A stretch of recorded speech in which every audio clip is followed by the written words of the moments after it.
Paris. Belleville. Paris, Belleville. Belleville. Architecture.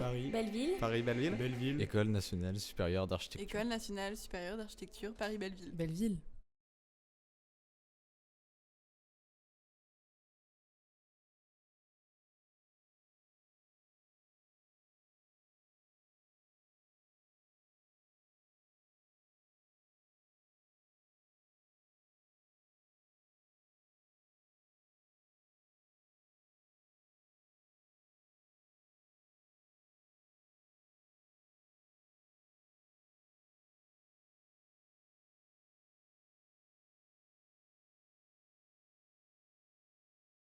Heureux d'accueillir Michel Lusseau au nom de toute l'école. Beaucoup d'entre vous le connaissent, mais pour celles et ceux qui ne le connaîtraient pas encore, Michel est géographe, professeur à l'École normale supérieure à Lyon. Et puis, depuis des années, il a orienté son travail, ses recherches sur la façon dont les êtres humains transforment et organisent leurs espaces, c'est-à-dire la façon dont ils les habitent. Et cette question-là, bien évidemment, elle est en résonance directe avec ce qui nous intéresse, nous, puisque cette question de l'habiter, c'est très souvent le point de départ et le point d'arrivée de toute pratique de projet. Alors, sur cette question-là, ou sur ces questions-là, il a publié des travaux de référence, notamment une trilogie, je ne sais pas si on peut appeler ça une trilogie, mais en tout cas 3 livres qui se succèdent et qui se font écho. L'homme spatial en 2007, l'avènement du monde en 2013 et puis Hyperlieu en 2017. Ce sont des livres vraiment remarquables par leur capacité notamment à articuler les échelles. Vous avez très souvent des analyses de situations spatiales très concrètes et très fouillées, et puis des montées en généralité qui vous permettent d'avoir un point de vue plus global et de penser ce que sont les spatialités humaines, à chaque fois en insistant sur la dimension urbaine, et c'est un autre point qui est fondamental pour nous. Il y a plein de façons de penser cette question de l'espace, mais c'est important de la réinscrire dans cette donnée ou dimension majeure qui est la question urbaine. Et puis l'ouvrage dont on va parler aujourd'hui, Cohabitons, il poursuit cette réflexion en s'interrogeant de façon plus inquiète, mais aussi plus engagée, je dirais, sur cette question de l'habitabilité, à un moment où finalement la Terre à un moment où on se pose des questions fondamentales sur notre capacité d'habiter cette planète face à une crise écologique majeure. Et là encore, de replacer ça dans la question urbaine, de repartir de la question urbaine, c'est une façon pour nous très importante de poser les questions écologiques, puisque on peut les poser à partir de plein de points d'entrée différents. On peut partir du vivant, on peut partir du bilan carbone, et c'est ce que font souvent beaucoup d'architectes. Et c'est peut-être pas, ce ne sont peut-être pas, en tout cas pour moi, les entrées les plus pertinentes. De commencer sur cette entrée urbaine, par cette entrée urbaine, de penser l'anthropocène à partir de la question urbaine, c'est quelque chose de fondamental. Et avant de laisser la parole à Michel, je voudrais dire une chose qui pour moi est très importante, c'est que Michel, c'est aussi un grand animateur du débat d'idées, vous pouvez l'entendre souvent à la radio. Il intervient dans des cercles auprès de publics extrêmement différents, et notamment auprès d'architectes. Il y a des dialogues avec de nombreux architectes qui sont extrêmement stimulants intellectuellement, mais il a toujours eu cette envie de s'adresser à d'autres gens que les membres de sa propre discipline, de parler à la fois à un public académique, mais aussi à un très large public, un public de professionnels, et puis à un public de citoyennes et de citoyens concernés par ces questions urbaines, par ces questions métropolitaines, par ces questions anthropologiques. Et c'est quelque chose de fondamental aujourd'hui. Puis il a notamment, enfin, peut-être vous le savez, mais il a porté un très grand projet entre 2017 et 2022 qui s'est arrêté pour des questions politiques de bas étage, mais on ne va pas rentrer là-dedans maintenant, mais c'était l'école urbaine de Lyon. C'est un programme scientifique interdisciplinaire qui a fait se rencontrer des chercheuses et des chercheurs de sciences dures, de sciences humaines, voilà, des praticiennes, des praticiens, des artistes, avec des cours en ligne, des podcasts, des émissions de radio. C'était juste un espace de respiration et d'échange intellectuel absolument formidable. Et dans le moment très sombre que voilà, nous vivons aujourd'hui, voilà, sur un plan écologique, mais aussi sur un plan géopolitique, on a vraiment besoin de ces espaces de mise en regard et de dialogue. Voilà, à un moment où on n'arrive plus vraiment à se parler. Voilà, Michel, je voulais te remercier pour ça. Je n'ai jamais eu l'occasion de le faire, mais ça, je trouve que ça compte énormément. Bon, je te laisse sur ce... Merci Philippe. Merci de l'invitation. Bonsoir à toutes et à tous. C'est un plaisir d'être là. Toujours pour moi un grand plaisir de rencontrer des collègues, des étudiants des écoles d'architecture. Et ce soir, nous allons essayer de réfléchir à partir effectivement de ce livre qui a paru en octobre dernier. C'est la suite des 3 précédents que tu as cités. C'est une suite logique. C'est un livre qui m'a mis une dizaine d'années à mûrir et à être écrit. Et je vais essayer de vous en donner la teneur. Évidemment, de façon beaucoup trop rapide et superficielle, mais pour celles et ceux qui seraient intéressés, le livre est là pour continuer la réflexion. C'est un livre à la fois scientifique qui s'appuie sur des constats qui sont ceux d'un géographe comme moi qui depuis maintenant 40 ans travaille sur le processus d'urbanisation planétaire. Mais c'est aussi un livre engagé, tu l'as dit, puisqu'il propose aux lecteurs et aux lectrices une sorte d'expérience de pensée autour d'une question assez simple. Et si nous décidions de prendre soin du monde habité, altéré par nos pratiques de cohabitation? Voilà un peu le projet d'ensemble de ce livre. Et je vais essayer avec vous de partager un peu la logique qui l'organise. Comme tu l'as dit, Philippe, tout mon travail part en fait de la prise au sérieux de l'hypothèse de ce qui pour moi est un des plus grands penseurs du XXe siècle en matière de théorie urbaine. C'est Henri Lefebvre qui, dès 1970, à la suite d'ailleurs d'autres publications, puisque Henri Lefebvre publie 5 livres consacrés à la question urbaine entre 1966 et 1970, et des livres qui sont restés fameux pour la plupart d'entre eux, notamment du rural à l'urbain, le droit à la ville, ou ce fameux La Révolution urbaine, qui est publié en décembre 1970 aux éditions Gallimard. Eh bien, je pense que Lefebvre est un des tout premiers à comprendre que le processus d'urbanisation qu'il observe à l'époque n'est pas simplement un processus d'évolution tendancielle qui prolongerait des tendances d'urbanisation qui avaient été celles qu'on avait pu connaître au XIXe siècle lors de la phase d'industrialisation en Europe puis aux États-Unis, et avec une expansion de cette logique d'industrialisation et d'urbanisation liée dans les empires coloniaux, mais qu'il y a quelque chose d'autre qui est en train de germer, quelque chose de radicalement nouveau, quelque chose qui n'est pas donc la simple prolongation des logiques industrielles et urbaines. Il décide d'appeler ça une révolution urbaine, et il pronostique que dans quelques décennies, il écrit en 1970, il dit aujourd'hui le processus de révolution urbaine transforme les sociétés en sociétés urbaines et ce processus reste virtuel. Dans quelques décennies, il sera généralisé. Donc, il pronostique l'urbanisation de toutes les sociétés planétaires.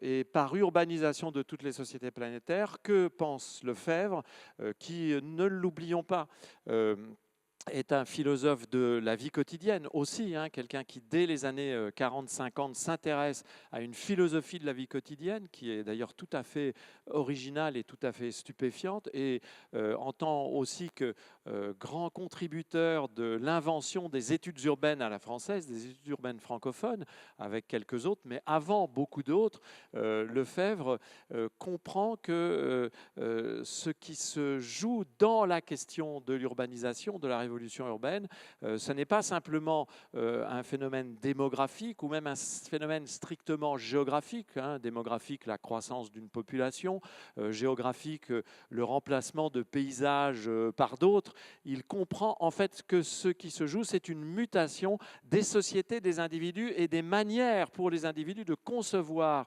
l'organisation et le fonctionnement des sociétés. Et évidemment, pour Lefebvre, il y a toujours derrière cela une interrogation sur la façon dont ces sociétés peuvent constituer des sociétés politiques. Donc il y a chez Lefebvre une volonté aussi de comprendre ce que la révolution urbaine fait aux politiques, d'où le livre Le droit à la ville, puisque c'est dans le cadre de cette réflexion que Lefebvre se propose de formuler un nouveau type de droit, qui n'est pas un droit juridique, mais plutôt une sorte de droit générique, une sorte de droit créance générique, un droit à la ville conçu comme un droit de résister à l'aliénation capitaliste et de trouver des formes de vie qui permettent à chacun de s'épanouir dans une société démocratique. Il y a donc chez Lefebvre un bon nombre d'intuitions qui aujourd'hui sont encore finalement des intuitions tout à fait décisives pour comprendre la réalité mondiale contemporaine. Donc, ce que moi j'essaye de faire à partir de cette intuition-là, c'est de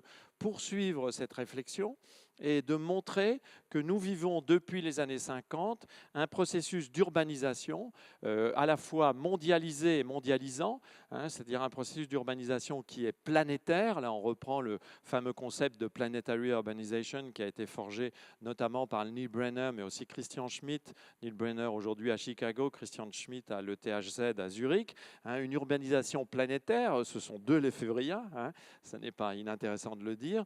Une urbanisation planétaire au sens où son empan, hein, son spectre, son ordre de grandeur est planétaire, donc elle est mondialisée, mais elle est aussi mondialisante. C'est-à-dire que l'urbanisation, pour moi, dans tous mes travaux depuis l'homme spatial, je fais l'hypothèse que ce que l'on appelle la mondialisation et que l'on confond trop souvent uniquement avec la globalisation économique, en fait, la mondialisation, c'est le processus d'urbanisation de la Terre. Le monde, c'est l'espace terrestre qui résulte du processus d'urbanisation.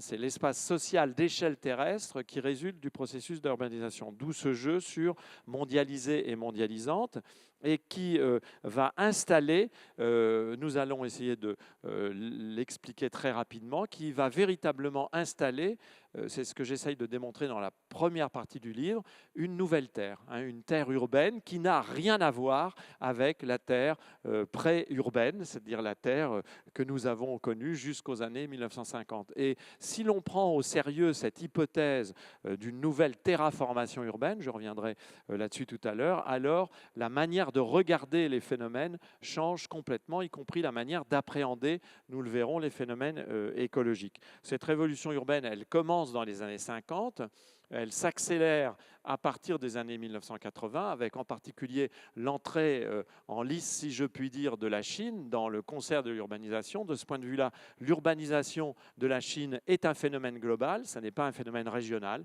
c'est un phénomène global, et l'urbanisation chinoise va être le driver, comme on dirait en bon français, du processus de mondialisation urbaine que j'évoque ici trop rapidement. Et puis, il y a sans doute un autre coup d'accélérateur qui n'est pas tant démographique, encore une fois, ce n'est pas pour parler de statistiques là, que j'évoque ce coup d'accélérateur après 2010, mais plutôt une accentuation post-2010 des logiques d'urbanisation planétaire. Je vais essayer d'en redire un mot peut-être tout à l'heure. Et nous arrivons donc à l'idée qui est l'idée sur laquelle je travaille depuis pas mal de temps, que à l'échelle de la Terre tout entière, s'est mise en place une logique véritablement d'englobement. Voilà, l'urbanisation est un englobement. C'est donc un processus qui englobe un processus systémique qui met en relation, du fait même de cet englobement, à l'échelle de la planète Terre, toutes les réalités humaines et non humaines. Donc l'englobement de l'urbanisation, c'est ce système qui change l'économie relationnelle entre les réalités humaines et non humaines terrestres et qui change même d'ailleurs aussi le statut de beaucoup de ces réalités. Et donc, ce processus d'englobement, il est pour moi au cœur de mon travail. C'est ce que j'appelle la première globalisation, puisque vous verrez qu'il y en a une seconde, sur laquelle je vais insister ensuite. Et cette première globalisation, j'essaye de la caractériser. Alors là, je pourrais rester des heures sur chaque terme. Pardonnez-moi, je mets hyper partout. Donc depuis un livre qui s'appelle Hyperlieu, je rajoute hyper à peu près à tout. Donc c'est un tic, mais en même temps c'est une volonté parce que pour moi hyper renvoie à trois phénomènes qui sont liés. C'est l'hyper de l'hypermarché, de l'accumulation. Et là je reprends d'ailleurs une intuition qu'avait eue à l'époque Jean Baudrillard quand le centre Pompidou s'est ouvert en disant que c'était un hypermarché de la culture où il y avait une suraccumulation d'œuvres. Donc l'hyper, c'est ce qui renvoie à l'accumulation de réalité.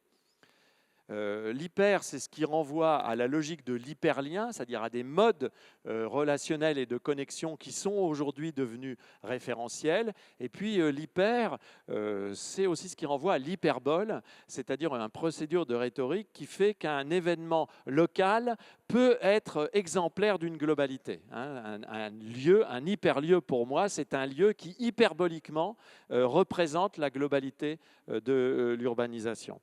Donc le système urbain, pour moi, il est à la fois hyperspatial. Je n'ai pas le temps de revenir en détail. C'est-à-dire que pour moi, tous les espaces sont désormais connectés à un nombre indéfini d'autres espaces. Je suis géographe, donc évidemment, je pars toujours de la question des réalités spatiales. Et il est aussi, et peut-être même surtout, hyperscalaire.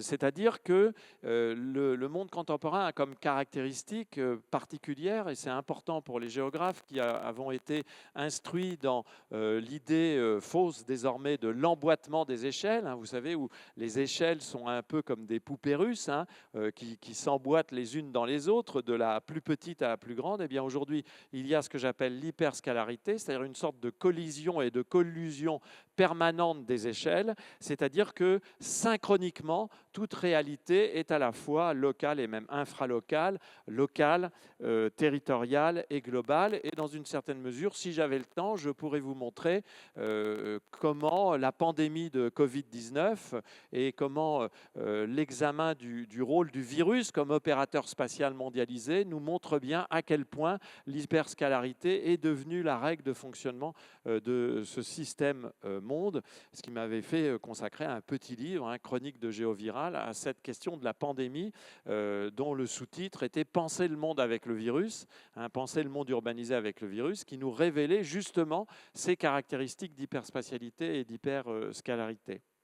Mais le monde, il est urbanisé, il est également simultanément. Là aussi, il faudrait que j'ai beaucoup de temps pour rentrer dans les détails, mais c'est juste pour vous donner une illustration de la manière dont j'essaie d'appréhender cette réalité de l'englobement urbain.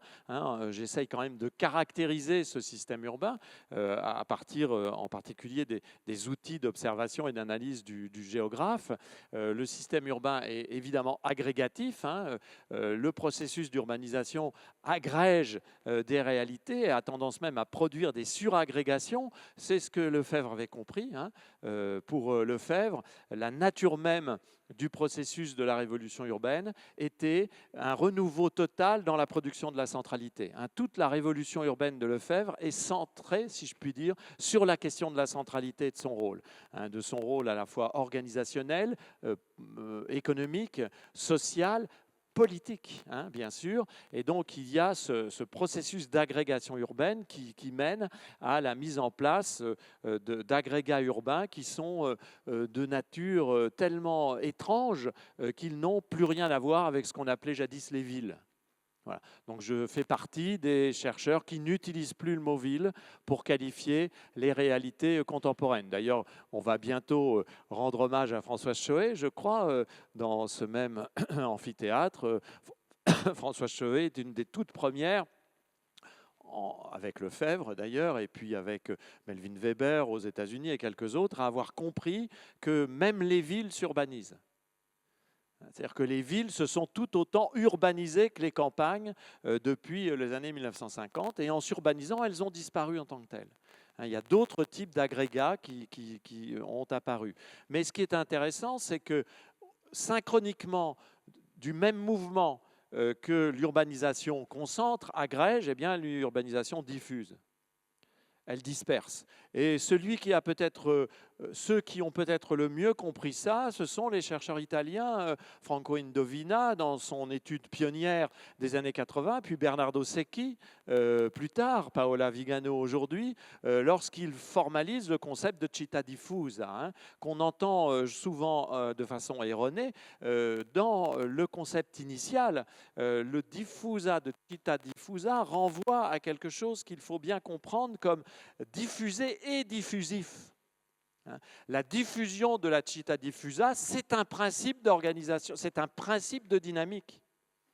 Ce n'est pas simplement la caractérisation morphologique d'un espace, c'est un principe dynamique, c'est-à-dire que par définition, le système urbain contemporain est autant diffusif qu'il n'est agrégatif. Ce qui ruine toute velléité de penser les espaces concentrés dans l'opposition des espaces dispersés. En fait, aujourd'hui, on ne peut plus penser les réalités géographiques dans le cadre de ce système urbain mondialisé. On ne peut plus penser les réalités géographiques avec les vieux outils partitionnels qui étaient les nôtres, centre, périphérie, ville, campagne, urbain, rural. Ça n'a plus beaucoup de sens. Hein. Ce qui était beaucoup plus intéressant, c'est de comprendre qu'il y a des processus qui s'apparient et qui créent des réalités géosociales, géohistoriques et sociales qui sont profondément différentes de celles que nous avons l'habitude d'arraisonner par les vieux concepts de ville et de campagne. Donc, moi, je conseille à tous mes étudiants, par exemple, de ne plus utiliser les mots ville, campagne, rural de manière paresseuse, mais de bien insister sur le fait que nous devons dépasser les logiques partitionnel. Et puis, ce système urbain, il est logistique, hein, et je n'emploie plus le mot transport ou mobilité, je parle véritablement de la dimension logistique du monde urbain contemporain. Logistique, c'est-à-dire tout ce qui permet les mouvements de matière, d'êtres humains, d'objets, de données. Sans logistique, le monde s'arrête. Nous en avons fait l'expérience, tous et toutes ensemble, en 2020, pendant la pandémie. C'est une expérience à l'échelle 1 qui devrait nous suffire à comprendre le fait que la logistique n'est pas une fonction, c'est une condition du fonctionnement de la globalité urbaine. Donc le système urbain, il est logistique. Et puis, nous allons voir, c'est très important aussi pour la suite, il est hyper extractif. L'être humain fait partie d'une espèce extractive. Les sociétés humaines sont extractrices depuis toujours. Les anthropologues de l'Amazonie l'ont bien montré, comme tous les anthropologues. Voilà, la caractéristique de l'espèce, c'est que c'est une espèce qui extrait des ressources de ce qui l'environne. Mais nous avons désormais franchi un seuil en matière d'extractivisme depuis quelques décennies qui nous confronte à un hyper-extractivisme sans équivalent dans l'histoire, qui consiste à considérer toute réalité terrestre comme une mine dont il faut extraire incessamment jusqu'à l'épuisement la moindre ressource possible. Et on a du mal à mesurer l'ampleur de cet extractivisme contemporain, qui est un extractivisme qui est devenu une culture. Il y a une véritable culture extractiviste. Quand Donald Trump fait campagne au slogan de « Drill, baby, drill », fort, chéri, fort, outre les connotations sexistes et machistes bien caractéristiques de Donald Trump, il y a aussi tout un imaginaire de l'extraction qui s'impose. Et on ne peut pas aujourd'hui observer d'espace au monde, de situation au monde, où l'imaginaire et la pratique de l'extraction, de l'hyper-extraction, ne soient pas en jeu. Et que ce soit extraction de minerais, extraction de poissons, on arrive même à épuiser du renouvelable en ce domaine, c'est quand même fort. on arrive à épuiser des ressources renouvelables. Ça, c'est à l'échelle globale, hein, pas à une échelle locale, à l'échelle globale. Extraction de calories via le système agro-industriel et en particulier le système de plantation. Une plantation de palmier à huile, c'est une mine. Extraction de données, puisque vous êtes des mines, nous sommes des mines pour les opérateurs de réseau. C'est comme ça que Google a fait sa fortune, par le data mining de chaque individu considéré comme un gisement. Donc l'extractivisme, il est généralisé. C'est devenu une culture générale qui est à la base du thermo-industrialisme contemporain. Sans cet extractivisme, le monde ne tient pas. C'est d'ailleurs pour ça qu'on a beaucoup de mal à opérer les réorientations qu'on devrait opérer, parce que ça percute immédiatement un des fondements du système mondial. Et puis, comme il est hyper extractiviste, mais là je vais très vite, il est hyper émissif de polluants. On en découvre tous les jours, hein, c'est quand même réjouissant de voir que tous les jours, on découvre des nouveaux polluants qui sont des expressions des fonctionnements urbains globalisés. Fonctionnement économique, fonctionnement mobilitaire, fonctionnement des services, fonctionnement du loisir, etc. Tout ça, ça émet du polluant en veux-tu, en voilà, dont les fameux polluants éternels. Mon petit doigt me dit, pour travailler avec l'Institut de chimie de Lyon, que c'est le tout début du commencement de la découverte de ce que sont les polluants éternels, à l'échelle globale, toute réalité confondue, partout. Donc, émissions de polluants atmosphériques, dans les eaux, dans les sols, dans les dépôts, partout, tellement partout que nos corps même en sont désormais dépositaires. Voilà. Émissions de gaz à effet de serre, directes et indirectes. Direct quand il s'agit des fonctionnements urbains d'espaces agrégés ou dispersés, indirect quand il s'agit par exemple des émissions de gaz à effet de serre des espaces productifs agricoles ou des espaces miniers qui vont servir à alimenter les besoins des marchés centraux. Et puis, bien sûr, émissions de déchets en quantité astronomique, dont une très faible proportion vraiment très faible proportion est traitée, recyclée. Sur certains types de déchets, c'est moins de 10%. Sur un certain nombre de déchets simples, on peut aller jusqu'à 30 ou 40%, mais c'est toujours une minorité de déchets qui sont recyclés. Et ces déchets se dispersent, se fragmentent, se retrouvent partout. Nous avons tous et toutes ici dans cette salle, à titre d'hypothèse, des microplastiques dans nos organismes que nous ingérons à partir de l'eau, comme nous ingérons les métabolites de polluants. Donc vraiment, cette hyper-émission, elle est elle aussi infralocale, locale, hein, voyez, à l'échelle de la cellule jusqu'à l'échelle du monde. Il y a des polluants dans nos cellules, mais il y a des polluants sur le sommet de l'Everest. Et il y en a partout, on observe. Ça, ces réalités-là, chers amis, ces réalités-là, jamais on n'avait été en mesure de les observer et de les affronter avant la période contemporaine. Et c'est ça aussi qui s'accélère depuis 2010. Vous avez peut-être vu l'analyse des métabolites de polluants éternels dans des productions viticoles qui vient d'être publiée. Il y a une accélération depuis post-1990 et ça s'accélère encore depuis 2010. Plus on découvre les réalités, plus ça s'accélère. C'est un peu troublant. Donc, cette urbanisation, dotée de ces caractéristiques, il n'est donc pas étonnant qu'elle installe des modes d'organisation sociale et des formes de vie habitantes inédites, hein, ce que j'appelle les formes de vie, les manières de cohabiter qui sont celles de l'urbain globalisé. au sein desquels l'économie, les structures sociales et culturelles, les temporalités, les individus eux-mêmes d'ailleurs, il faudrait avoir beaucoup plus de temps que j'en aurai pour essayer de vous démontrer que nous-mêmes, en tant qu'individus, nous ne sommes plus les mêmes, nous avons été changés par l'urbanisation. L'homo urbanus n'est plus le même sapiens que ses prédécesseurs d'il y a un siècle. Ça nous a changé, ça a changé nos corps, ça travaille nos corps de l'intérieur. Il y a des pathologies nouvelles qui apparaissent.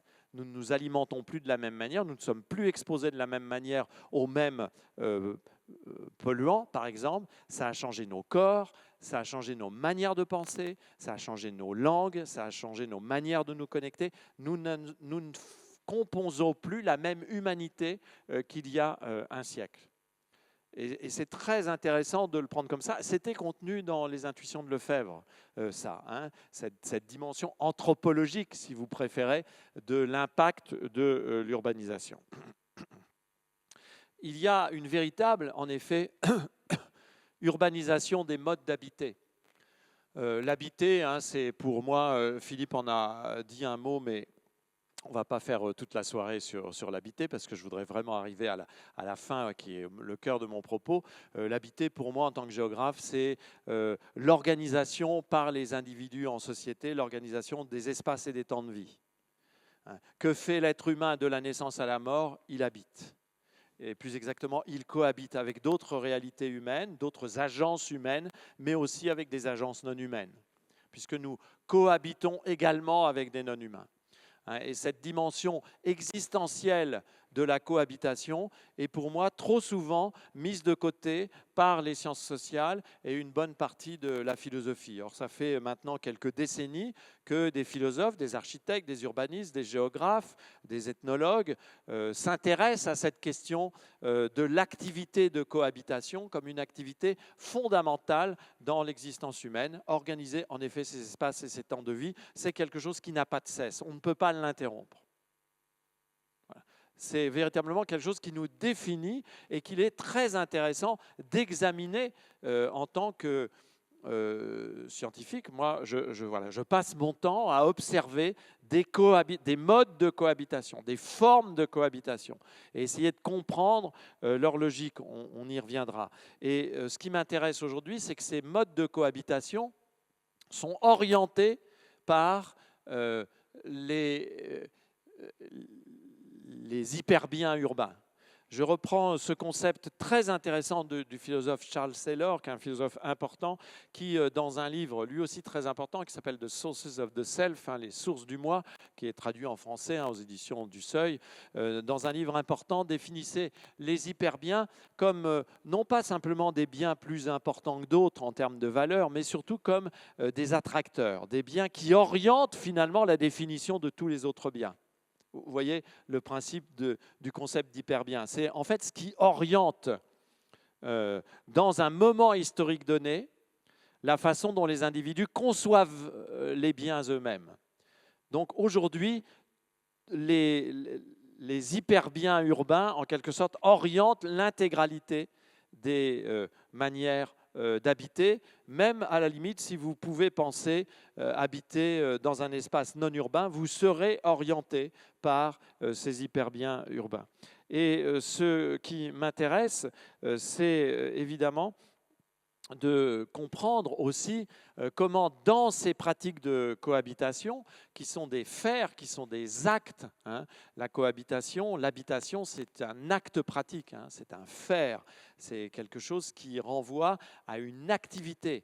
Donc les études de la cohabitation sont toujours peu ou prou des pragmatiques, c'est-à-dire des études qui examinent des faits, qui examinent des activités qui produisent des résultats, qui examinent en quelque sorte des activités performantes, qui examinent des performances spatiales et temporelles. Et cette activité de cohabitation, moi je fais l'hypothèse qu'elle est contributrice de la construction continue de l'écoumène, hein, ce très beau concept de écoumène dans lequel on entend oikos, donc la maisonnée, le logis et tout ce qui permet à une maisonnée de se tenir. Hein, c'est ce qu'on retrouve dans écologie, mais c'est ce qu'on retrouve aussi dans économie. En principe, c'est ce qu'on devrait trouver dans économie. Hein. L'économie, ça ne devrait être que la discipline permettant de produire du nomen, de la règle et du règlement autour des subsistances nécessaires à un oikos. Ça ne devrait être que ça, l'économie, en fait. D'ailleurs, jadis, on appelait ça l'économie des subsistances. C'est avant que l'économie ne devienne cette théorie, entre guillemets, scientifique, servant à justifier souvent l'injustifiable, nous y reviendrons, en matière d'organisation et de fonctionnement des activités de production, à rendre finalement ces activités de production désencastrées. Hein. Je ne sais pas si vous connaissez ce livre absolument incroyable de Karl Polanyi, hein, donc ce grand penseur qui écrit dans les années 30-40, ce livre qui absolument fondamental dans lequel il postule ce qu'il appelle le désencastrement des activités, la grande transformation, pardon, le titre du livre, il postule le désencastrement des activités économiques de toutes les autres activités sociales. Par désencastrement, il veut signifier que l'économie devient autogène et autotélique, autoréférentielle. Autogène, elle se définit elle-même. Autotélique, elle définit elle-même ses propres fins qui s'imposent à toutes les autres fins.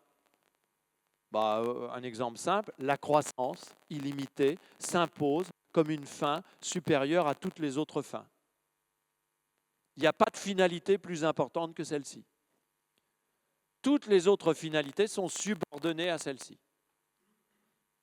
Ça, c'est ce qu'on appelle une instance autotélique. Hein. Elle définit ses propres fins. Et c'est autoréférentiel.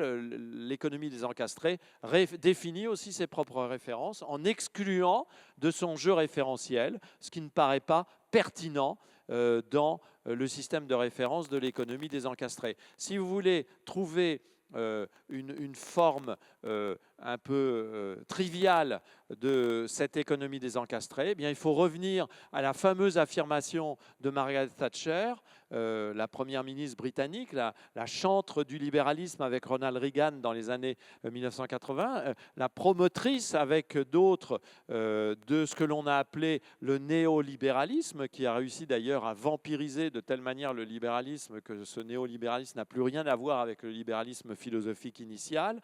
Le fameux adage de Margaret Thatcher, quand on lui rétorquait qu'elle menait des politiques trop agressives par rapport aux droits sociaux, elle répondait « There is no alternative ».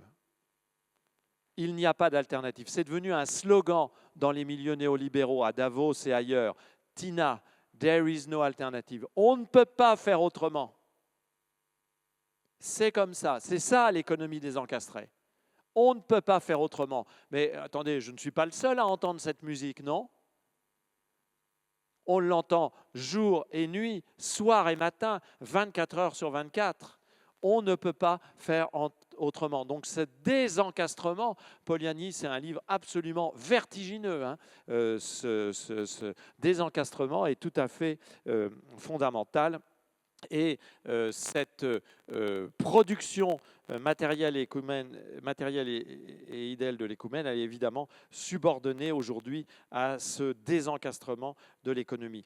Enfin, j'essaye de donc montrer, ensuite j'arrive dans les 25 minutes qui me restent à rentrer dans le cœur du sujet. Là, on est toujours dans la première partie du livre, on n'a pas encore abordé la deuxième et la troisième.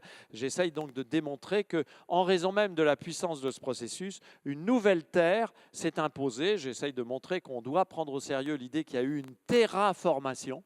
On a fabriqué une nouvelle terre.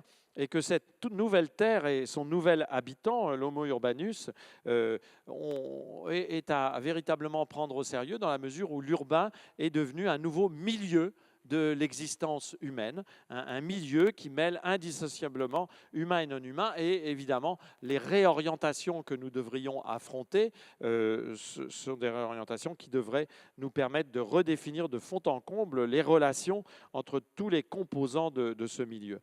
Et cette réflexion me mène à considérer que cette terraformation urbaine est tellement puissante que l'état biophysique de la planète lui-même a été, est encore et va être totalement transformé par la terraformation urbaine. Et en particulier parce que cette terraformation, elle a complètement redesigné, changé cette fameuse zone critique que les géologues redécouvrent aujourd'hui, mais la zone critique, c'est le vieil espace qui intéresse les géographes et les architectes depuis toujours, hein, c'est-à-dire cet espace qui est l'espace concerné par le cycle de l'eau, en fait. Hein, donc les géographes, les architectes et les paysagistes, c'est notre fonds de commerce en quelque sorte que d'observer cette zone critique qui va de la basse atmosphère jusqu'au sous-sol. Hein, c'est l'espace qui est concerné par le cycle de l'eau. C'est l'espace d'installation de l'essentiel du vivant sur Terre. C'est l'espace où l'on trouve la plupart des ressources vitales et en particulier les ressources atmosphériques et les ressources hydrologiques. C'est l'espace d'installation des habitats humains, à quelques exceptions près, qui sont extra-zones critiques, mais qui sont très marginaux. C'est l'espace de nos cohabitations, et cette zone critique, elle est complètement bouleversée par le processus d'urbanisation. On a vraiment, là il y a des collègues qui ont travaillé très sérieusement là-dessus, on a redesigné la Terre hein, de ce point de vue-là.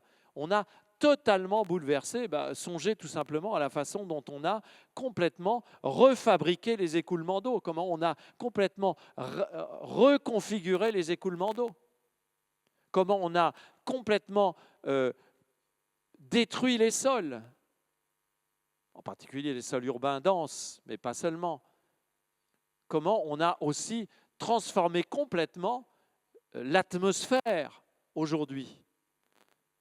Donc cette zone critique devient aujourd'hui le lieu de tous les enjeux. Et c'est dans cette zone critique, sur cette zone critique, que l'on peut observer le plus les effets de l'impact de l'urbanisation sur le système Terre. Et l'hypothèse que je fais, c'est que cette urbanisation est tellement porteuse d'impact qu'il faut la considérer comme vecteur de ce que l'on appelle l'anthropocène, c'est-à-dire du changement global, si vous préférez.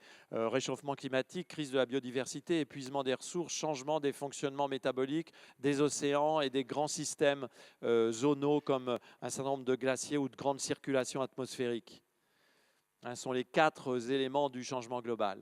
Climat, biodiversité, ressources, grands fonctionnements zonaux à l'échelle planétaire. Eh bien, on peut montrer que c'est véritablement l'impact de nos cohabitations urbaines et de tout ce qui va avec, de tout ce qui est nécessaire, et en particulier les modes de production économique nécessaires pour assurer le fonctionnement de ces organisations urbaines au jour le jour et assurer aussi nos pratiques de vie et de cohabitation et nos pratiques de consommation. C'est véritablement cela qui a été, me semble-t-il, le vecteur du changement global. Les gens qui connaissent peut-être les théories anthropocènes savent qu'il y a un concept qui est très utilisé du côté des sciences du changement global et sciences anthropocènes, c'est le concept de grande accélération, hein, où on montre que depuis les années 1950, les impacts des activités humaines sur les systèmes biotiques et abiotiques planétaires accélèrent de façon exponentielle. Et bien voilà, c'est complètement synchrone de l'apparition de l'urbanisation planétaire. Il y a de plus en plus de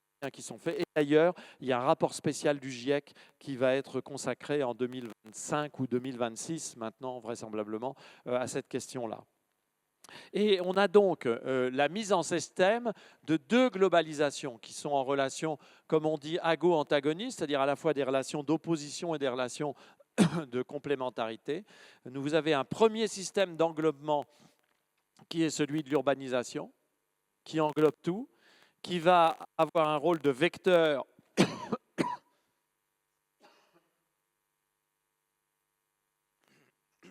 du changement global. Et ce changement global, comme son nom l'indique, c'est une deuxième instance de globalisation qui, elle aussi, embarque tout sur son passage. Dans le changement global, c'est pour ça que moi je préfère parler de global change plutôt que de global warming seulement, parce que dans le changement global, il y a vraiment une plus grande insistance sur la globalisation de ce qui est en train de se jouer et du fait que tous les humains et tous les non-humains, vivants et non-vivants, sont embarqués dans cette mise en système de 2 systèmes globaux. C'est cela l'Anthropocène ou l'Urbanocène, comme j'essaye de l'appeler. C'est cela que nous avons à affronter et qui nous renvoie à quelque chose de terrible, à savoir que la mise en système de ces deux systèmes nous confronte à une situation où il est de plus en plus clair que l'habitabilité humaine de la Terre est désormais altérée, menacée, pas pour dans 50, 100 ans, mais aujourd'hui même. C'est-à-dire que nous commençons à éprouver les menaces directes sur l'habitabilité terrestre, à toutes les échelles en même temps, du lieu au monde. Parce qu'une planète à 4 degrés est une planète qui ne sera pas convenablement habitable. À plus 4, est une planète qui ne sera pas convenablement habitable, pas plus qu'une planète ne sera convenablement habitable si tous les coraux ont disparu, si tous les écosystèmes ont été démantelés. La question de l'habitabilité est directement engagée et évidemment la grande question par rapport à ça, c'est que faire face à une urbanisation qui paraît triplement insoutenable, insoutenable économiquement. Tous les tenants de l'économie des encastrés oublient de le dire, mais depuis le rapport Meadows, on sait qu'il n'y a pas de possibilité d'assurer une croissance illimitée dans un système limité. Donc, il y a une insoutenabilité économique que personne ne veut affronter. Nous extrayons, nous consommons trop de ressources pour pouvoir assurer la soutenabilité à moyen terme de l'économie.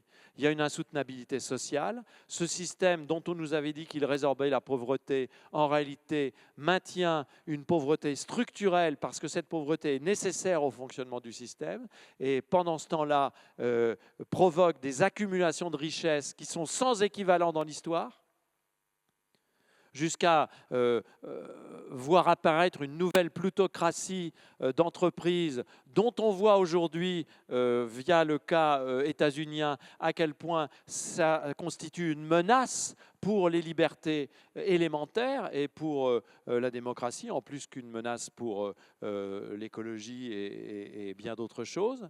Donc il y a une insoutenabilité sociale et il y a évidemment une insoutenabilité écologique. À partir de cela, comment faire? Eh bien, ce que je propose dans ce livre, la deuxième partie du livre, je vais le dire assez vite, c'est une partie où j'essaye justement de qualifier cette insoutenabilité et de reprendre ce travail que j'ai engagé depuis 2013 à partir d'un livre qui s'appelait L'avènement du monde, qui était un livre en fait sur la vulnérabilité du monde urbain contemporain. Donc j'essaye de montrer cette insoutenabilité et je me pose la question de savoir qu'est-ce qui nous permettrait d'affronter cette insoutenabilité en sachant que pour affronter cette insoutenabilité, chers amis, il n'y a pas deux solutions, me semble-t-il. Il faut accepter de remettre en question nos modes d'habiter standards. Donc en fait, il faut accepter d'affronter la critique radicale de l'habitation urbaine de la Terre contemporaine. Et ça ne fait pas que des amis que d'affronter cela, parce qu'évidemment, c'est immédiatement rentrer dans une critique radicale d'un système qui est aujourd'hui, depuis en particulier la chute du mur, un système dominant dont on pense qu'il n'y a pas de possibilité de sortie. Nous sommes véritablement au maximum du désencastrement dont parlait Poliani tout à l'heure. Et essayant de réfléchir à cette question-là depuis maintenant presque une quinzaine d'années, je me suis posé à plusieurs reprises la question de savoir dans quel domaine de pensée on pourrait puiser pour essayer justement d'opposer à ce système dominant d'autres principes de cohabitation qui permettraient d'affronter la menace sur l'habitabilité liée à l'insoutenabilité de nos modes d'organisation et nos formes de vie. J'espère que vous voyez la logique. Donc, j'ai été amené, à la suite d'une rencontre, à l'occasion d'un festival que j'organisais à l'époque à Lyon en 2012, j'ai été amené à inviter une philosophe dont j'avais découvert assez tardivement le travail et qui me paraissait extrêmement importante, Cette philosophe, c'est John Tronto, donc une philosophe des États-Unis, qui est une spécialiste de philosophie politique, extrêmement radicale, une philosophe féministe. Je l'ai invitée pour qu'elle présente son approche de la philosophie du care. On va ne pas traduire pour l'instant care, et en tout cas bien noter qu'on ne peut pas traduire care simplement par soin au sens thérapeutique du terme. John Tronto n'est pas une philosophe du soin thérapeutique, même si elle l'englobe dans sa réflexion. C'est une philosophe qui essaye de penser les conditions permettant de redéfinir les relations entre humains. C'est une philosophe critique du mode d'organisation capitaliste contemporain, en fait, qui elle estime un mode destructeur de la sociabilité entre humains. Et donc, cette philosophie du care, je suis bouleversé par la conférence de John Tronto. Voilà, il y a comme ça dans la vie d'un universitaire, parfois, il y a des moments où vous avez l'impression que vous ne pouvez plus penser de la même façon. Je mets du temps à maturer ça en tant que mâle blanc occidental. Donc, je mets du temps à m'imprégner de ces philosophies du care, qui sont toujours peu ou prou des philosophies féministes et assez souvent désormais aussi des philosophies décoloniales, qui essayent de penser véritablement autrement les êtres humains, les non-humains et les rapports entre toutes ces agences. Et je m'inspire à ce moment-là de la définition canonique du care par John Tronto, dans un livre déjà ancien, 1993, même s'il a été traduit seulement tardivement en France, parce que pendant très longtemps, le care n'a pas été digne d'intérêt en France, pour plein de raisons que je n'aurai pas le temps d'expliquer, mais sans doute parce que ce sont des philosophes féministes qui ont mis en avant cette philosophie du care, et j'essaye donc de transposer cette philosophie du care à ma réflexion sur l'insoutenabilité de nos modes d'habitation. Et donc, j'essaye de transposer ça en me disant, est-ce que le care peut être une voie permettant de proposer d'autres manières de cohabiter? Et ça sera la troisième partie du livre, dans lequel j'essaye de proposer aux lecteurs et aux lectrices une expérience de pensée autour de la redéfinition d'autres types de principes d'habitation, inspirés de la philosophie du care. Vous allez voir pourquoi dans les 10 minutes qui me restent. La définition de John Tronto est très élégante. Le care est une activité générique. Activité générique, ça veut dire que ce n'est pas une activité de spécialiste. Vous voyez ce que je veux dire? C'est justement pas une activité de santé. C'est une activité générique. Évidemment, Tronto est américaine, états-unienne. Donc, tous les philosophes états-uniens sont des philosophes qui s'intéressent au doing, au making, qui sont des philosophes qui s'intéressent aux pratiques, qui sont des philosophes marqués par la pragmatique. Les philosophes américains s'intéressent à l'activité et ce qu'elle produit. Ils s'intéressent beaucoup moins aux questions purement théoriques et scolastiques qui sont parfois au centre de l'intérêt de la philosophie dite continentale. Donc, c'est l'activité qui intéresse John Tronto, une activité générique qui comprend tout ce que nous faisons. Regardez, c'est d'une simplicité et d'une élégance extraordinaire, tout ce que nous faisons pour maintenir, perpétuer et réparer notre monde. Parce que vous allez voir pourquoi le monde est toujours à réparer. Il faut toujours s'activer pour le maintenir. Le monde ne tient pas tout seul pour Tronto, jamais. De sorte que nous puissions y vivre aussi bien que possible, parce que tous les philosophes de cette génération sont dans la lignée d'un John Rawls, complètement obsédés par la question de la justice. La question de l'éthique étant à la fois le champ du juste au double sens, enfin étant le champ du juste au double sens de justesse et de justice. Justesse de l'action, justice des situations.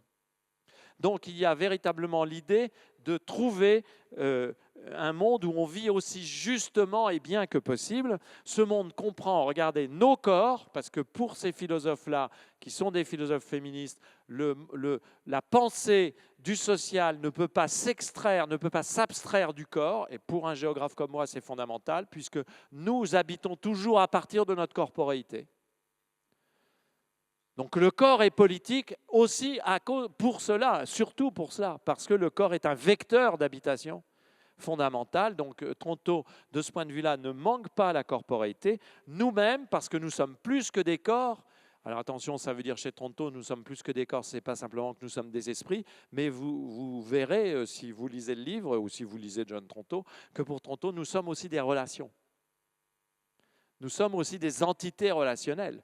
Donc le nous, le je, n'est pas simplement réduit à la corporéité, au conteneur, à la capsule du corps. Le je, c'est aussi un mode de relation à l'extériorité.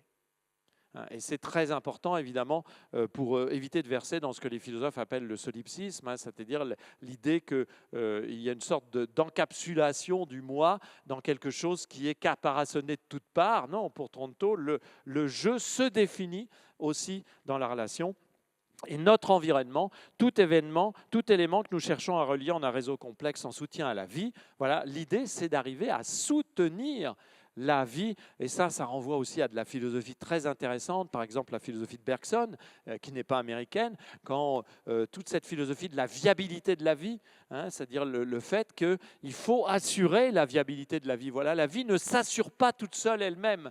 Il y a chez les êtres humains le travail d'assurer la viabilité de la vie. Et j'essaye de transposer cette définition. Je vais passer là-dessus parce que je serai trop long et j'ai 2 diapositives que je veux vraiment vous montrer. J'essaye de transposer cette définition, vous voyez, avec des italiques. En fait, c'est exactement la même définition que celle de Tronto, mais je dis maintenir, perpétuer et réparer notre habitat et les principes de notre cohabitation de manière à ce que nous puissions vivre aussi bien que possible dans notre écoumène. Donc, je transpose ça pour faire de cette définition un opérateur possible pour un prendre soin de nos habitats et de nos cohabitations que je vais ensuite essayer de définir. Et je le définis d'une manière assez simple, c'est-à-dire je prends toutes les valeurs dominantes de la société contemporaine. Je travaille sur ce que Cornelius Castoriadis appelait les imaginations instituantes du système monde contemporain, c'est-à-dire ce qui fonde la légitimité à agir lorsqu'on écoute les récits produits en particulier par les donneurs d'ordre politiques, économiques et culturels du monde. Voilà. Qu'est-ce qui oriente le monde aujourd'hui? Là encore, allons aux États-Unis, écoutons ce qui se dit sur les scènes du mouvement MAGA et vous aurez tout cela en mode, toute la colonne de gauche en mode normal. C'est-à-dire ce monde se fonde sur l'idée de puissance. La puissance est au cœur du système contemporain. Puissance technologique, puissance de l'extraction, puissance militaire, puissance économique, puissance d'affirmation de soi par rapport aux autres. Voilà. La puissance pouvant aller jusqu'à l'agressivité et la violence. Quand Mark Zuckerberg, dans une interview au moment où Donald Trump prend les rênes des États-Unis pour la 2e fois, en toute connaissance de cause, pour la 2e fois, quand Mark Zuckerberg dit « on a sans doute été trop loin dans la remise en question de la masculinité et on a oublié la part de créativité qu'il y avait dans l'agressivité masculine », ça n'est pas n'importe quel propos tenu par n'importe quelle personne. Ça en dit long des imaginaires dominants. Voilà. C'est inconfortable de dire ça. On peut trouver ça schématique, bien sûr que ça l'est. N'empêche que ça structure nos vies. Ça structure en tout cas le fonctionnement du système. La compétition est permanente. Tout doit être compétitif, jusqu'aux universités elles-mêmes maintenant, qui sont mises en compétition les unes par rapport aux autres. L'école, les services de santé, les entreprises, le sport, la culture, tout est histoire de compétition. Il faut toujours qu'il y ait des vainqueurs et des perdants. La performance, tout est affaire de performance. Il faut optimiser les performances en permanence. On est dans l'obsession de l'optimisation de la performance. Toutes les ingénieries et les technologies sont tournées vers cela. L'autonomie absolue, les individus doivent se considérer comme des sujets parfaitement autonomes. Je n'ai besoin de personne en Harley-Davidson, je suis seul au monde, je peux me définir moi-même sans aucune exigence de penser ma relation aux autres, l'individualisme qui va de pair et le profit qui est évidemment la valeur cardinale de nos sociétés. Si vous m'expliquez que les sociétés contemporaines ne sont pas des sociétés de puissance et de profit, j'aurais un doute sur le fait que nous vivons exactement dans le même dans le même monde. Donc, ces valeurs-là, elles sont structurellement inscrites au cœur des fonctionnements contemporains. Eh bien, le CARE a ceci de complètement radical, et John Tronto le fait en plus avec une sorte de bienveillance incroyable, c'est que le CARE retourne toutes les valeurs dominantes. Là où on promeut la puissance, le CARE promeut la vulnérabilité. C'est quelque chose de fondamental dans le CARE, c'est ce que les spécialistes appellent la reconnaissance de la condition originelle de vulnérabilité des vivants. Voilà. Le vivant est vulnérable. Il le sera toujours. Donc toutes les compositions de vivants que sont nos habitats seront nécessairement vulnérables. Réorienter écologiquement nos habitats, ça ne veut pas dire les rendre invulnérables. Ça veut dire au contraire accepter de reconnaître leur vulnérabilité et de travailler ce que Cynthia Fleury appelle la générativité du vulnérable. En quoi le vulnérable est en fait quelque chose qui nous soutient si on arrive à reconnaître cette vulnérabilité-là plutôt que de se camoufler derrière les idéaux de puissance. Là où on promeut la compétition, le CARE promeut la coopération. Là où on promeut la performance, le CARE promeut la robustesse. Il y a aussi des gens très intéressants qui aujourd'hui travaillent la robustesse. Vous connaissez peut-être ce biologiste Olivier Amand qui travaille beaucoup sur les paradigmes de la robustesse versus les paradigmes de la performance. Il dit nous sommes trop performants et pas assez robustes. Là où on promeut l'autonomie, le CARE promeut l'interdépendance. L'interdépendance est une valeur cardinale du CARE. Il faut reconnaître que nous sommes tous et toutes vivants et humains et non humains dans une interdépendance permanente. C'est important si vous voulez comprendre en quoi l'effondrement des écosystèmes nous affecte. Voilà. L'épuisement des ressources nous affecte. Nous sommes interdépendants. L'épuisement d'un groupe social nous affecte. Parce que nous sommes tous et toutes interdépendants à toutes les échelles en même temps.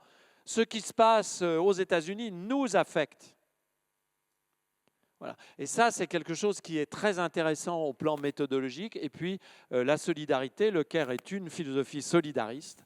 Et c'est une philosophie du partage, plus qu'une philosophie de la privation. C'est d'ailleurs dans ces deux dernières dimensions que le CARE rejoint parfois la philosophie du commun, même si ce n'est pas exactement le même type de philosophie. Et pour aller encore un peu plus loin, je propose donc dans la dernière partie du livre de repenser nos modes de cohabitation à partir de ce que j'appelle quatre vertus éthiques. Là, je m'inspire d'un livre d'une approche tout à fait étonnante d'une philosophe qui s'appelle Corinne Pelluchon, qui est une grande spécialiste de ce qu'on appelle l'éthique des vertus, des vertus qui ne sont pas considérées comme quelque chose qui descend du ciel et qui nous impose quoi que ce soit, mais des vertus au sens de l'éthique des vertus, c'est-à-dire une analyse des systèmes de valeurs et de justification qui nous pousse à agir. Qu'est-ce qui nous pousse à agir? Qu'est-ce qui nous pousse à agir et à justifier nos actes? Ça renvoie d'ailleurs à quelque chose qui avait été travaillé il y a très longtemps d'ailleurs par Luc Boltanski et Laurent Thévenot dans ce livre incroyable qui s'appelle « De la justification, les économies de la grandeur », dans lequel pour la première fois ces deux grands sociologues s'intéressaient à la question de la justification. Comment justifie-t-on son agir? Eh bien, dans les approches d'éthique des vertus, il s'agit de comprendre quelles sont les valeurs qui peuvent justifier des actions. Et donc, je propose 4 vertus cohabitantes. Les 2 premières, c'est la considération et l'attention. Considérer, c'est-à-dire être capable de reconnaître les droits d'existence et d'action à un certain nombre d'agences, c'est-à-dire qui considérons-nous comme faisant partie du banquet de la cohabitation? Qui reconnaissons-nous comme agence pertinente? Et donc, je développe en particulier dans cette analyse toute l'analyse de ce qu'on appelle les droits de la nature, c'est-à-dire tous ces juristes qui essayent de faire que dans les considérants juridiques, eh bien désormais, les non-humains, animaux, végétaux, fleuves, puissent être reconnus comme des sujets de droit. Voilà, ça c'est une activité de considération.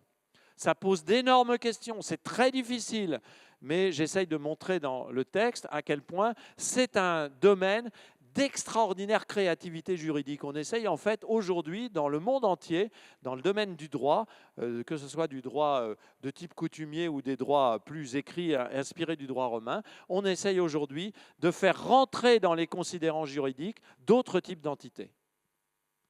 Voilà.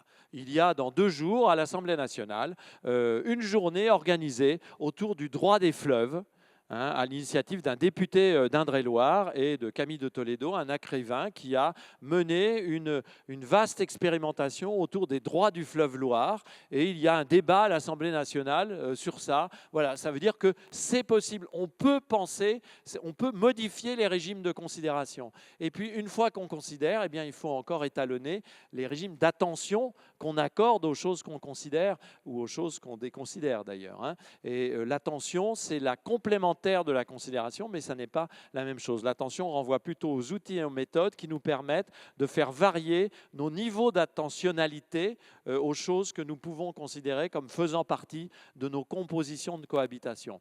Les 2 premières vertus se regroupent pour manifester le premier sens du verbe to care dans la philosophie de John Tronto, c'est to care about, c'est-à-dire il faudrait traduire ça en France moins par le mot soin que par le très beau mot, vieux mot philosophique de souci. Voilà. De quoi se soucie-t-on? Quel est notre souci cohabitant? Eh bien, je peux vous garantir que si vous commencez à vous poser ces questions-là sur vos pratiques d'habiter et sur les habitats que nous composons ensemble, tout change. Dans la mesure où le système capitaliste contemporain nous exige de nous que nous soyons insouciants, en particulier en tant que consommateurs. Parce que si nous devenons des consommateurs soucieux, par exemple des équilibres économiques, sociaux et écologiques, si nous devenons soucieux de cela, alors nous ne consommons plus de la même manière. Donc ce souci versus l'insouciance, c'est vraiment quelque chose de très important. Et attention, le souci, ce sont des activités pragmatiques. Ce sont des activités. Le souci, ce n'est pas simplement un décret de l'âme, c'est quelque chose qui est tourné vers l'action. On peut être architecte soucieux, urbaniste soucieux, paysagiste soucieux, et transformer sa pratique architecturale par ça, et développer des outils qui vont avec. C'est ce qu'a commencé à faire Gilles Clément, par exemple. C'est ce qu'a commencé à faire Patrick Bouchain, par exemple. C'est ce que, ici, dans cette salle, d'autres font. Cyril, quand il est à Mayotte, Philippe et Clara avec la ferme du Rail, et bien d'autres. C'est d'autres types de soucis, et donc d'autres types de pensées, et d'autres types d'outils. Là, on n'est pas dans la spéculation éthérée. On est vraiment dans l'interrogation des manières de faire et des manières d'agir. Et puis, les 3 et 4e vertus, c'est le ménagement plutôt que l'aménagement. Donc, je fais une critique qui n'est pas complètement nouvelle de l'aménagement classique du territoire et des espaces pour plutôt réfléchir à qu'est-ce que ça veut dire ménager. Et puis, évidemment, j'ai laissé une large part à cette question de la maintenance, d'abord parce que John Tronto en parle, maintenir et réparer, pour elle c'est fondamental. Comme nous sommes vulnérables, comme nos habitats sont vulnérables, il faut toujours les maintenir et les ménager. Il faut ménager nos habitats plutôt que de les aménager et de les épuiser par le sur-aménagement. Il faut les maintenir plutôt que de vouloir toujours tout reconstruire à neuf, en niant ce qui préexiste. Et là, je m'inspire pour la maintenance aussi du très beau livre de Denis et Ponty, Le soin des choses, sur une philosophie de la maintenance qui est véritablement deux élèves de Bruno Latour, qui sont au centre de sociologie de l'innovation de l'École des Mines, qui ont vraiment complètement redéfini l'approche de la maintenance. Voilà, vous mettez tout ça dans un shaker, vous secouez bien et vous avez la pratique pirate du géocare, ce que j'appelle le géocare, c'est-à-dire cette forme de care tourner vers la volonté de rendre nos habitats et nos habitations plus soutenables et donc au final meilleurs pour nous, humains et non humains, et plus justes. Voilà, merci de votre attention.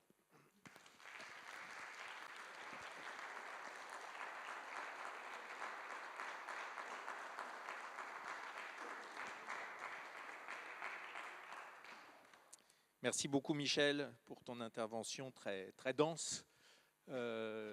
Désolé pour le débit de mitraillette. Je vais passer dans la salle avec mon micro si vous avez des questions, et puis notamment peut-être certaines et certains d'entre vous, je pense aux étudiantes et aux étudiants qui sont là, vous avez peut-être des questions aussi sur la traduction de cette pensée spatiale du Caire, du géocaire, à notre domaine qui est celui de l'architecture.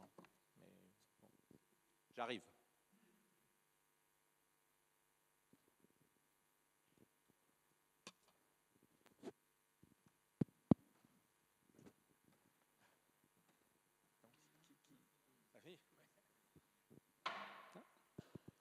D'abord, merci beaucoup pour votre conférence. Et moi, ma question, elle porte justement sur la prise en conscience, la prise de conscience de l'influence de ce système d'urbanisation globale sur la planète. Et est-ce que cela n'ouvre pas la porte finalement à la mise en projet des conditions d'habitabilité de la planète à travers, par exemple, des projets de géo-ingénierie qui en fait renforcent l'emprise du système qui a engendré lui-même le déséquilibre. Et finalement, est-ce que ça justifie le renforcement de ce qui a créé le problème, en quelque sorte?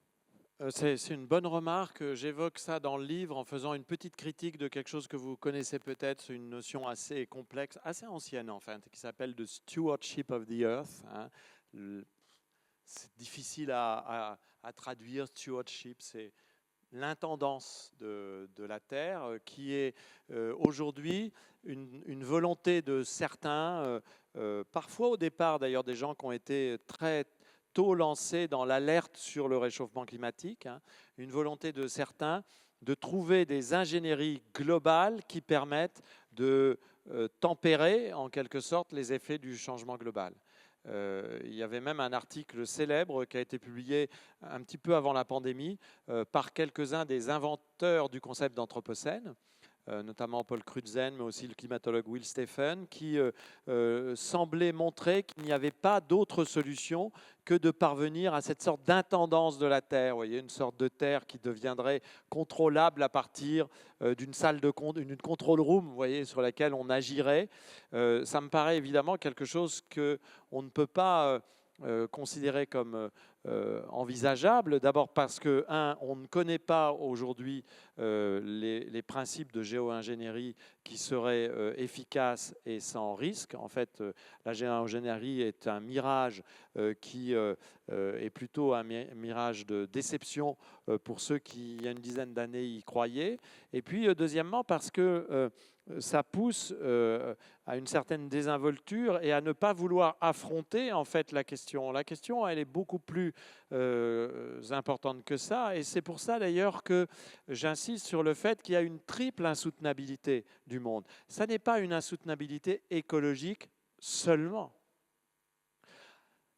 Alors oui, vous pouvez contester les deux autres formes d'insoutenabilité. Vous pouvez trouver que mon affirmation est contestable, mais j'assume le fait que c'est un choix que je fais de dire qu'il y a une insoutenabilité économique. C'est-à-dire le système économique standard est insoutenable et le système social est insoutenable. Et ça débouche peut-être d'ailleurs sur une quatrième insoutenabilité, qui est l'insoutenabilité politique.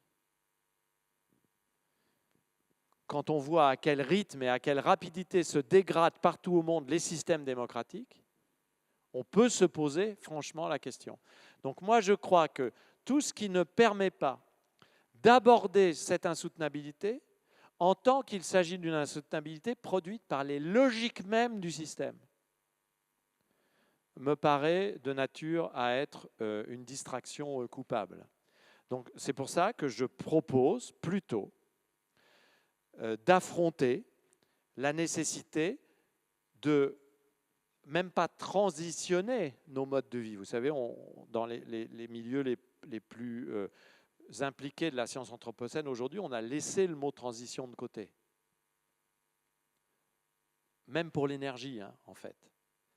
Il s'agit plutôt de faire ce que certains, le philosophe Alexandre Monin par exemple, appellent une redirection ou une réorientation radicale des modes de vie, qui impose de se poser des questions qui sont des questions toujours à la fois locales, régionales, nationales et globales, et qui à chaque fois acceptent de se dire, mais finalement, pourrait-on organiser nos vies autrement? L'intendance de la Terre nous pousse plutôt à dire, continuez et nous trouverons les solutions technologiques qui vont nous permettre de continuer. Oui. Il faut parler fort. Oui. aussi. Fort dans Ah le oui. micro. Merci pour votre présentation. En rebondissant justement en fait sur ce que vous venez de dire par rapport à cette injonction à continuer puis à trouver des solutions. Et en fait, on s'interroge là un petit peu sur ne pas continuer, mais aussi trouver des solutions pour ne pas continuer. Et en fait, on s'interrogeait un petit peu, sans avoir lu votre ouvrage, sur peut-être sur la concrétisation en fait de ces idées qui restent assez générales et qui, je pense, sont beaucoup partagées par beaucoup d'entre nous.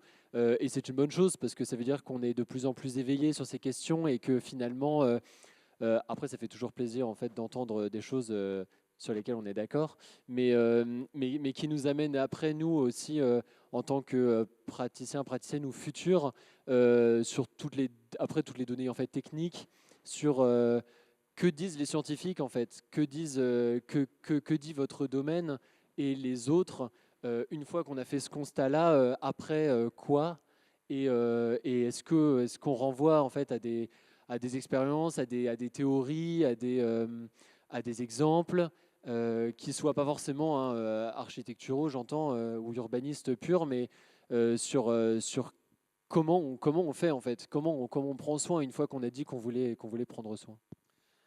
Très bonne question. J'ai été évidemment beaucoup trop rapide et ça me permet donc de préciser une chose. Dans le livre, comme toujours dans mon travail, tout le raisonnement conceptuel et théorique est appuyé sur des cas.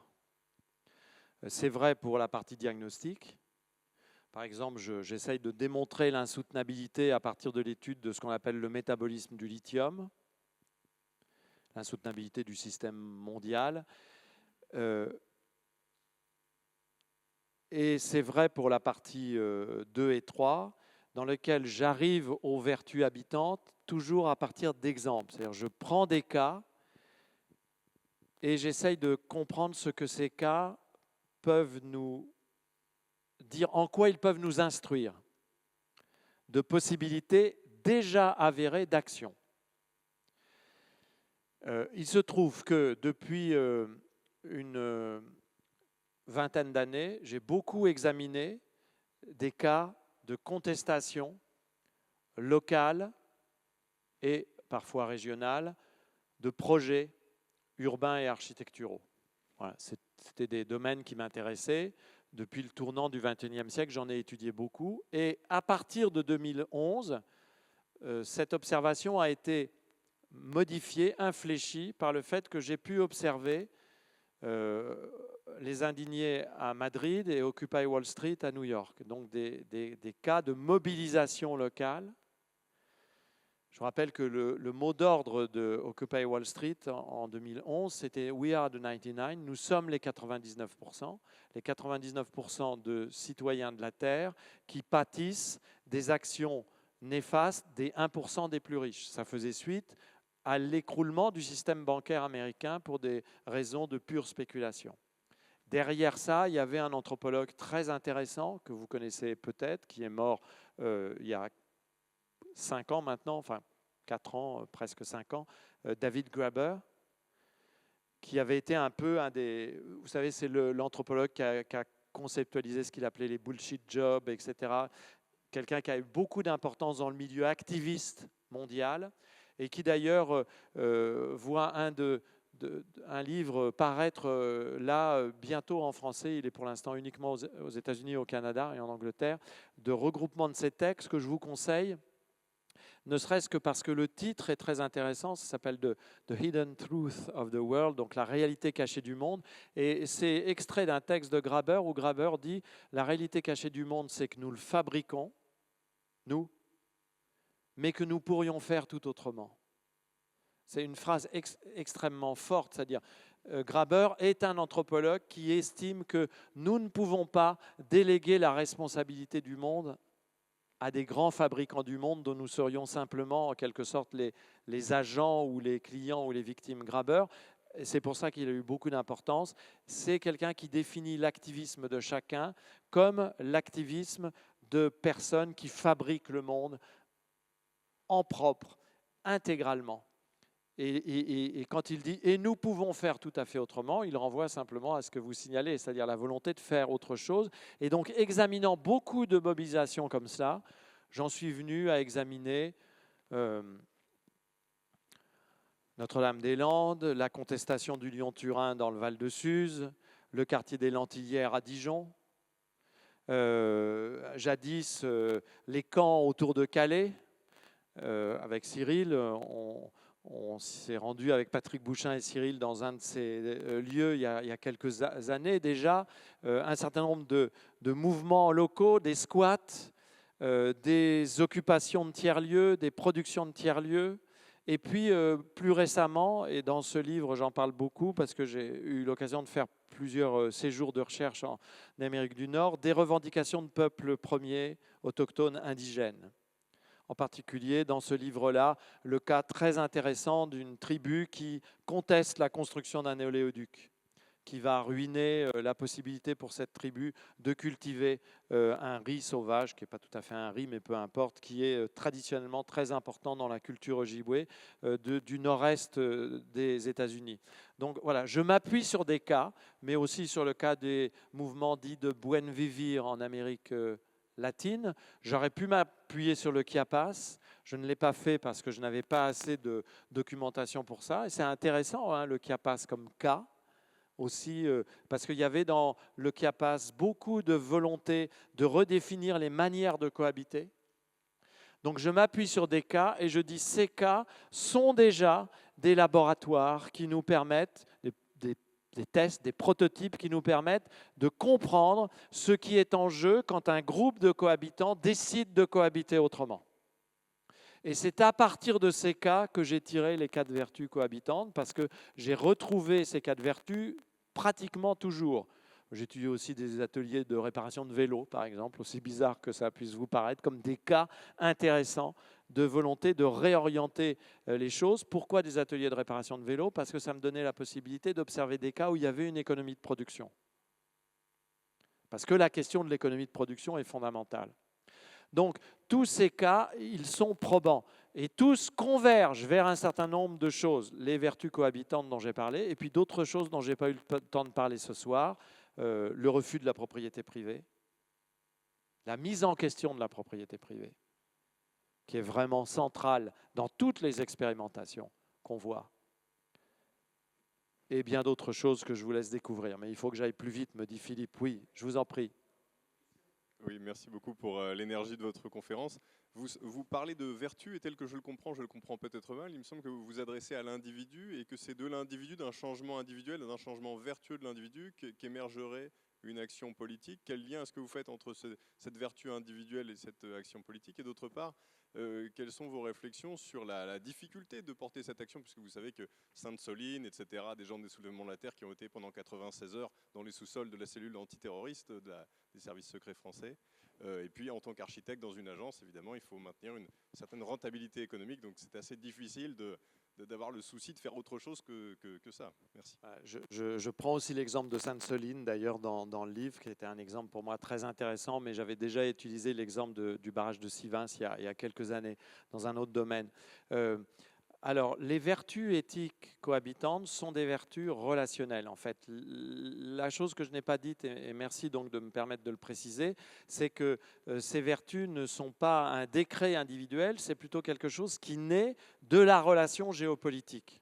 C'est-à-dire, une chose que je n'ai pas eu le temps de dire, c'est que pour moi, toute action de cohabitation est une action géopolitique qui nécessite des diplomaties relationnelles. Géopolitique parce qu'en fait, dès qu'on cohabite, on fait circuler du pouvoir entre des cohabitants. Donc en fait, c'est à partir de cette relation d'habiter, voilà, l'habiter c'est une relation en fait, c'est pour ça que le livre s'appelle « Cohabitons », point d'exclamation. Hein, c'est une relation de cohabitation qui est géopolitique, qui exige des diplomaties, et dans les cas que j'observe, ce qui m'intéresse, c'est que c'est dans la relation que émergent d'autres types de vertus habitantes. C'est pour ça que pour moi, pour répondre encore à votre question, l'avenir viendra de la coopération, de la coaction des individus. C'est-à-dire que ce n'est pas quelque chose qui peut s'organiser par décret. Bon, d'ailleurs, regardez en France, l'échec de la démocratie participative organisée par décret s'explique parce que finalement, cette démocratie participative est tout sauf de la coaction. Donc, il y a vraiment cette idée-là. Et puis, pour la dernière partie de votre question, l'avant-dernier chapitre du livre, le sous-titre, c'est « I've got the blues ». Donc, pour vous dire que je ne suis pas complètement un ravi de la crèche non plus, hein, et pas complètement optimiste, ce qui me permet de développer un petit passage sur la réorientation de la cohabitation comme pratique pirate, en fait. Hein. C'est aussi quelque chose qu'on trouve chez Graeber, c'est-à-dire l'idée que voilà, le monde est ce que nous faisons, donc on peut faire tout à fait autrement. Oui. Je sais pas Quel si challenge. ma question. Mais du coup, ma question, c'est sur les outils, du coup, un peu l'opposition entre performance et robustesse. Les outils performantiels qui existent déjà, soit physiques en machinerie ou de la technologie, etc., ou des outils plus théoriques. C'est quoi votre avis dessus, de soit continuer à s'en servir, les dériver ou essayer de les refuser pour générer de nouveaux outils votre avis sur ce... Alors, tous les trois choses en fait. Hein, je crois que ce qui est intéressant, c'est de considérer que pour réorienter les cohabitations, il faut éviter de tomber dans l'ornière qui est celle du système dominant actuel, c'est-à-dire de dire « there is no alternative ». Le livre est aussi un plaidoyer pour la pluralité des voies et la pluralité des mondes d'existence. Vous voyez ce que je veux dire? Donc on peut très bien refuser aussi la fausse alternative qu'on nous tend entre haute technologie qui va régler les problèmes et retour à la bougie.